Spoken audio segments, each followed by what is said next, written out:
Bonjour à tous, c'est Dragonette. Dragonette va bien. Dragonette, elle est chez sa belle-sœur pour le moment. Donc hier, je vais vous faire une vidéo pour que vous compreniez qui sont ces êtres de lumière. Ceux qui nous enveloppent quand on va pas bien. Ce sont nos guides. Les guides sont des entités qui font une formation pour guider d'autres humains. Ils peuvent guider ceux qui ont des dons et ceux qui n'ont pas de dons. Ma grand-mère n'a pas voulu monter en spiritualité. Elle est donc restée être de lumière. Si vous voulez, c'est nos anges gardiens. Dans cette formation, ils apprennent tout. Soit ça peut durer un temps, ou soit ça dure plus longtemps. Tout dépend. Ce que les messieurs donnent comme mission. Le mien, il est mort en 44 ou 45, je sais pas. Et en 66, il était à la maternité où ma mère m'a accouché. Les guides dans cette formation, on leur donne des habits de moine. Ils les mettent s'ils veulent, ils les mettent pas s'ils veulent pas. Il n'y a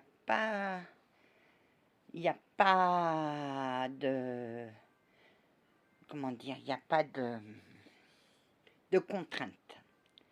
Moi, le mien, il est en treillis, ou il est en costume de parade, et mon chevalier templier est dans son costume de l'époque. Exactement, Anna. Voilà. Les êtres de lumière sont des amours. Ils nous guident, mais ils nous laissent le choix. Ils n'interviennent que lorsqu'il y a un danger pour la personne. Sinon, non, ils nous laissent, ils nous donnent le libre arbitre. Combien de fois mon guide m'a dit ne va pas par là? Bah si, j'y vais. Et je suis partie. Et t'avais raison. Voilà ce que c'est les guides. C'est des êtres de lumière.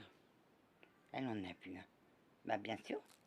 Quand je suis allée chercher tout le bocage, à l'arrière du bus, il y avait une forme humaine, tout en lumière. Pour les guides spirituels, le plus souvent, ils ont eu des dons, donc ils peuvent accéder. Mais c'est des êtres purs qu'il ne faut surtout pas toucher. Parce que tous les 2 jours, ils vont à la source de lumière pour se régénérer, pour se débarrasser de la terre, vu qu'il y a beaucoup trop de négatif. Et le négatif, ils vont s'en débarrasser. Pour moi, c'est la noirceur de la terre qui leur colle. À la lumière divine, il reste 2 jours. Ils repartent, ils reviennent et vice-versa.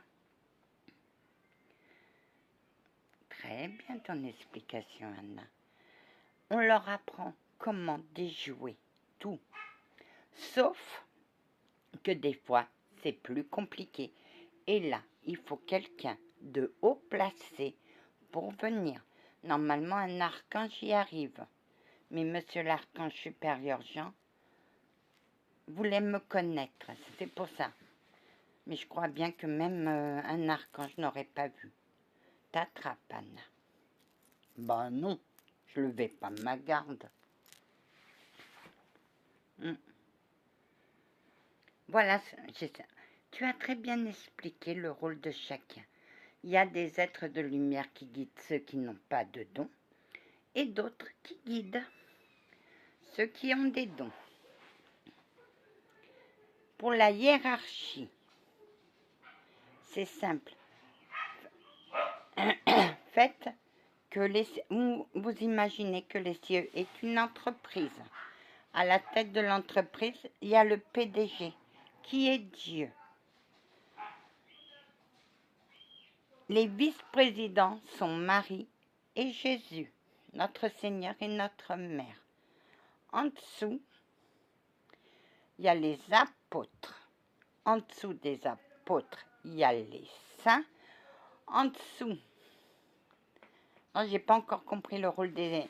Votre rôle, vous êtes situé à... Je n'ai pas encore compris. D'accord, Anna, tu n'as pas encore compris?